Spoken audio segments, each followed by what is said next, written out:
देवों के देव महादेव के चरणों में प्रणाम करती हूँ, मेरा प्रणाम स्वीकार हो।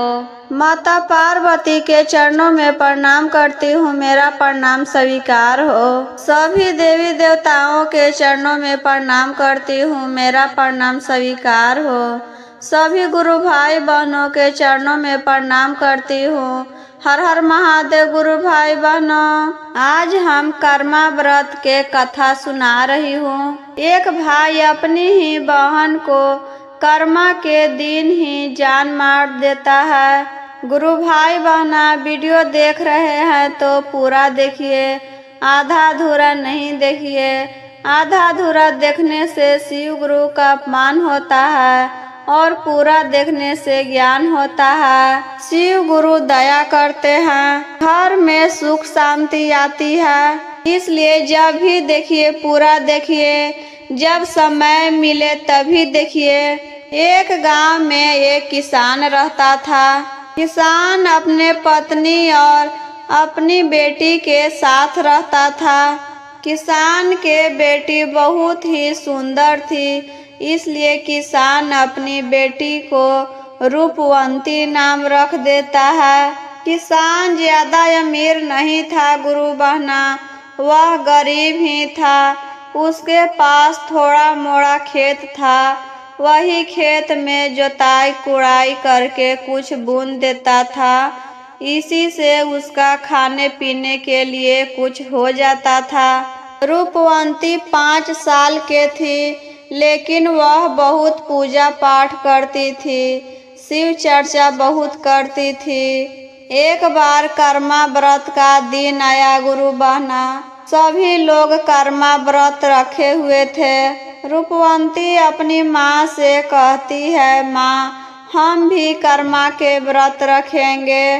माँ कहती है, बेटी तुम बहुत छोटी हो और जिसका भाई रहता है वही कर्मा का व्रत रखती है। तुम्हारा तो कोई भाई नहीं है, तुम किसके लिए व्रत रखोगी? यह बात सुनकर रूपवंती बहुत दुखी हो जाती है। उसी दिन से जब भी रूपवंती शिव गुरु से दया मांगती थी, एक ही चीज मांगती थी कि शिव गुरु हमें एक भाई दे दीजिए तो हम भी कर्मा का व्रत रखेंगे।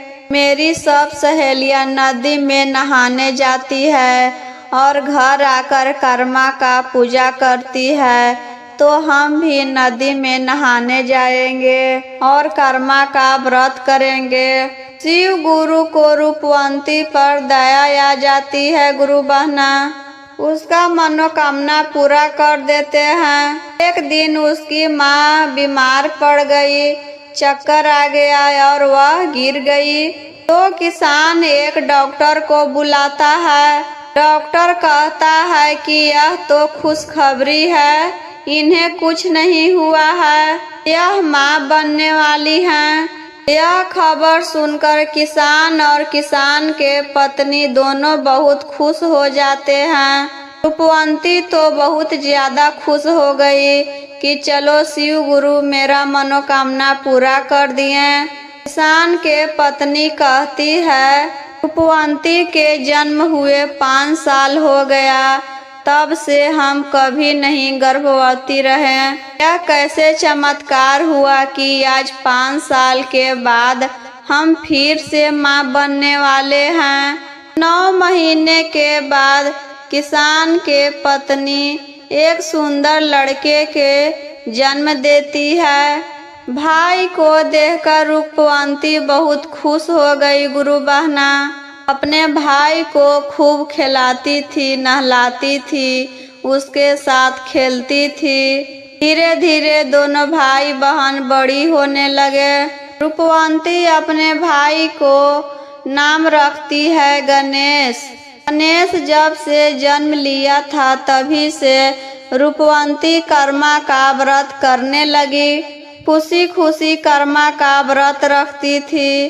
शाम के समय सब सहेली के साथ जाती थी नदी में नहाने। वहीं से मट्टी निकालकर गौर गणेश बनाती थी और घर आकर पूजन करती थी। धीरे धीरे दोनों भाई बहन बड़े हो गए गुरु बहना। किसान सोचता है कि रूपवंती अब बहुत बड़ी हो गई है, शादी के योग्य हो गई है, अब उसका शादी ब्याह कर देना चाहिए। मन ही मन वह लड़का ढूंढने लगता है। तो किसान को एक गांव में बहुत ही अमीर घर का लड़का पता चला। वह सोचता है कि हम इतना गरीब हैं और वह इतना अमीर है, हम कहाँ से इतना दहेज देंगे। उसके घर जाए या ना जाए बात करने के लिए, फिर भी वह जानता था कि सब भगवान का रिश्ता बनाया हुआ है। अगर ठीक हो जाएगा तो ठीक ही है, नहीं ठीक होगा तो दूसरा दरवाजा देखेंगे। एक बार जाते हैं, पूछ के देख लेते हैं। तो किसान अमीर के घर जाता है गुरु बहना। वहां जाकर पता चलता है कि उन लोगों को तिलक दहेज नहीं लेना था, सिर्फ सुंदर लड़की चाहिए था उनको। तो किसान कहता है कि भैया मेरे तो बेटी बहुत ही सुंदर, सुशील और संस्कारी है, लेकिन हमसे दहेज नहीं बनेगा, जो हमसे बन पड़ेगा वह हम जरूर देंगे। तो एक दिन लड़की देखने के लिए बुलाता है। सभी लोग लड़की देखने के लिए आते हैं। तो रूपवंती को देखते ही सभी लोग पसंद कर लेते हैं कि अब हम शादी करेंगे तो यही लड़की से शादी करेंगे, यही लड़की मेरे घर के बहू बनेगी।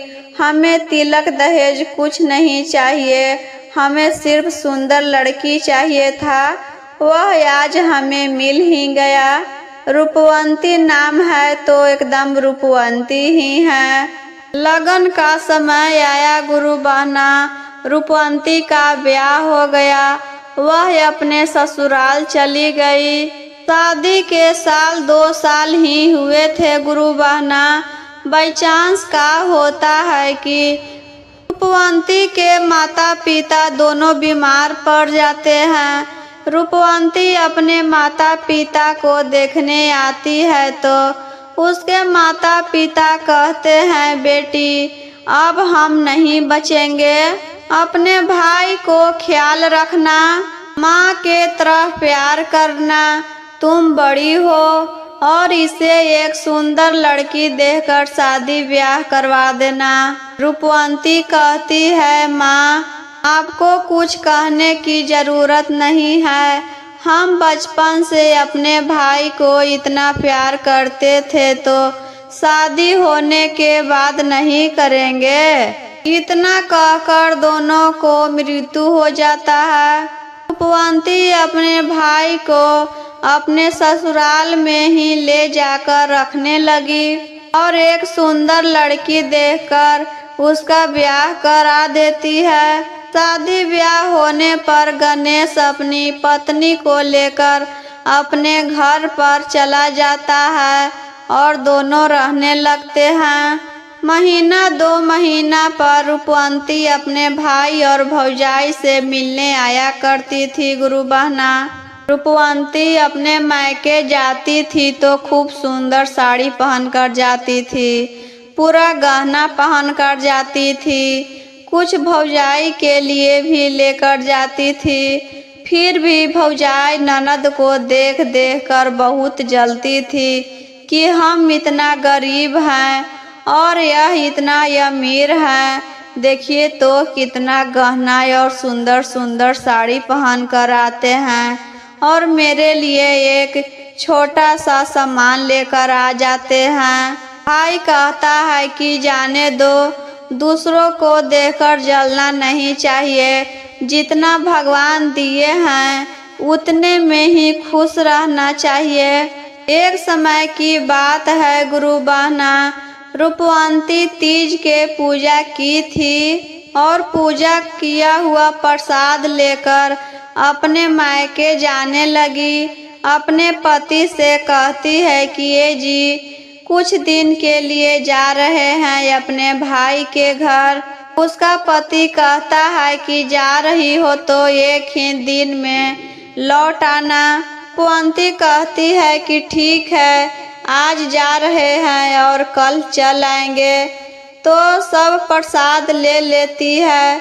तीज में पैरकिया बनाई थी वह भी ले ली और अपने भाई के घर चली आई। भाई भौजाई दोनों प्रसाद खाए और बहन से कहते हैं, बहन आई हो तो 8 दिन के लिए रुक जाओ। हर बार तो आती हो तो एक ही 2 दिन में चली जाती हो। बहन कहती है, नहीं भाई, कल चले जाएंगे। अपने साथ कुछ कपड़ा लेकर नहीं आए हैं कि आज जा रहे हैं और कल चले जाएंगे। भाई जिद करने लगता है कि दीदी आई हो तो रह लो, यहाँ पर कपड़ा नहीं है पहनने के लिए, अपने भाई भौजाई वाला कपड़ा पहन लेना। भाई के जिद करने पर बहन रुक जाती है। कर्मा के दिन आ गया था गुरु बहना।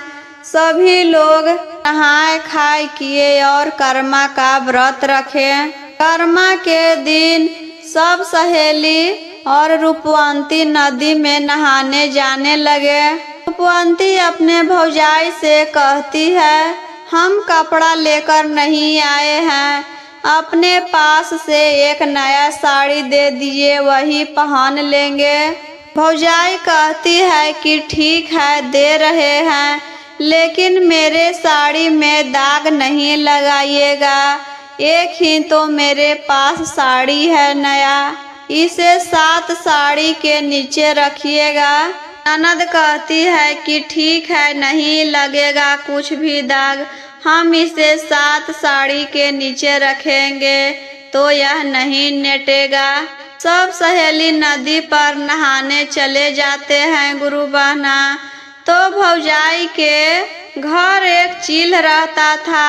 वही चील से कह देती है कि देखो मेरे ननद नहाने गई है और 7 साड़ी के नीचे मेरे साड़ी रखा हुआ होगा, वहीं पर जाकर तुम लैट्रिन कर देना। तो चील वैसा ही करता है कि 7 साड़ी के नीचे जाकर लैट्रिन कर देता है। जब रूपवंती नदी में नहाकर कपड़ा बदलने के लिए आई तो देखती है कि साड़ी पर तो कुछ लगा है। वह बेचारी जितना पोंछ रही थी उतना और दूर में लग जा रहा था। वह साड़ी पर से छूट ही नहीं रहा था। वह तो अब सोचने लगी कि क्या करे, कैसे साड़ी पहने। यह साड़ी में तो इतना दाग लगा हुआ है और भाभी बोली थी कि साड़ी में दाग नहीं लगना चाहिए, अब हम क्या करें। सब सहेलियां तो अपनी नई नई साड़ी पहन लेते हैं, लेकिन वह बेचारी अपने हाथ में साड़ी लिए हुए और भींगे ही अपने घर पर आई और भाभी से कहती है, भाभी हम तो साड़ी को 7 तह के नीचे रखे थे, फिर भी पता नहीं कैसे दाग लग गया इसमें।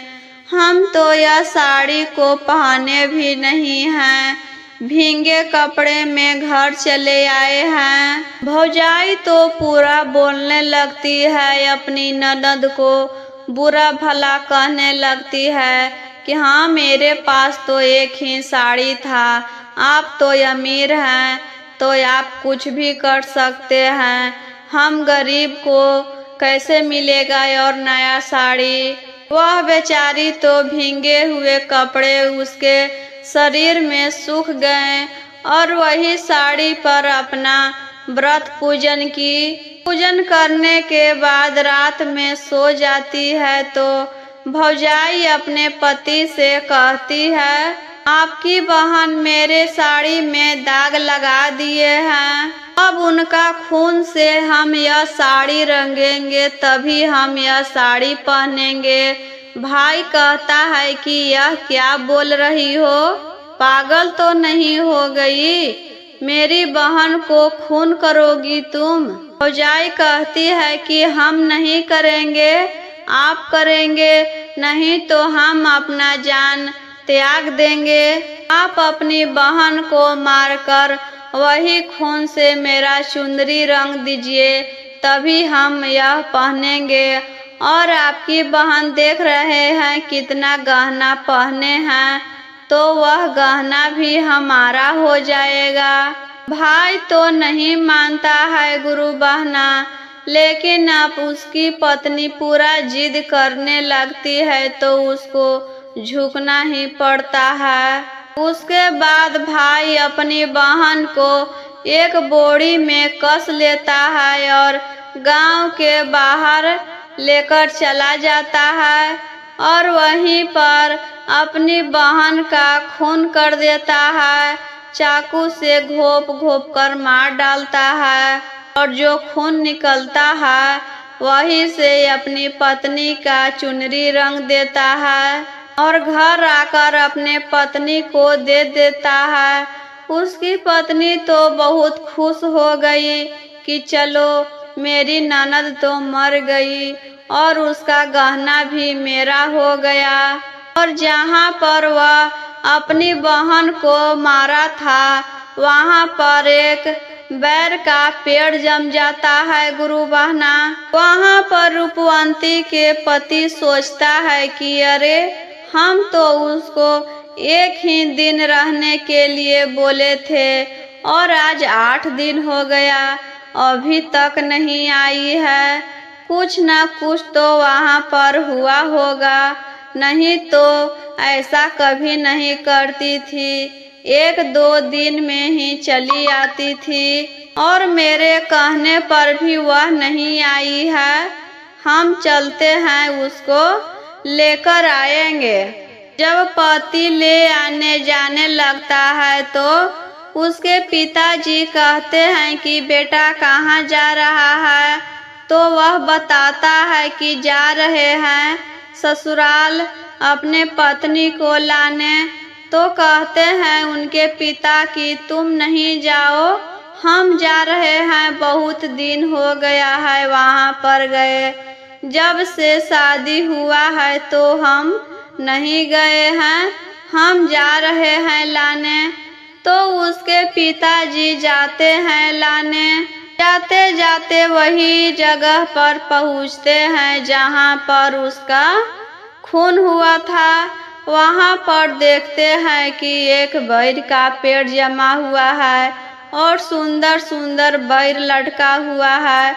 वह सोचते हैं कि अरे इस महीना में बैर कहाँ से आएगा, यह तो अजीब चमत्कार है, इस समय में भला बैर फरता है। जैसे ही छूने लगते हैं तो उसमें से आवाज निकलता है गुरु बहना, हमारे ससुररिया के ससुर हो, डाढ़ मत छुइहा, पात मत छुइहा, भैया मारले भौजी मारावाले, हमारे ही खून से भौजी चुनरी पहने। ऐसा सुनकर उनके ससुर जी वहीं पर रुक जाते हैं कि यह कैसा आवाज निकलता है और वह डर जाते हैं और वहीं से अपना घर लौट जाते हैं। घर पर जाकर यह सारी बात बताते हैं तो उनका बड़ बेटा था, वह कहते हैं कि ठीक है, इस बार हम चलते हैं।